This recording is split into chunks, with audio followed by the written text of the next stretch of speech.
we're in the money. You've probably already seen them on your TVs and smartphones.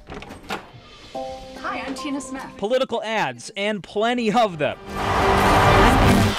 Minnesota currently ranks second in the nation, behind only California in political ad spending, with more than $20 million committed to Minnesota elections already. And I think it could easily double that by November, so 40 million? Election expert and political author Stephen Scheer says the spending is unprecedented, with Republicans currently leading the way, but Democrats aren't far behind. The key races that are drawing money right now are the U.S. Senate races. They always draw big money. Especially for Al Franken's old seat, which Republicans see as a big priority this election. Minnesota also has 3 highly contested House seats up for grabs, bringing in millions from various election committees and super PACs. Outside money is flowing into Minnesota in huge amounts. The crowded governor's race is also bringing in plenty of outside money. The Republican Governors Association has committed $2.3 million to the campaign, and the Democrat equivalent isn't far behind. There'll be an information overload,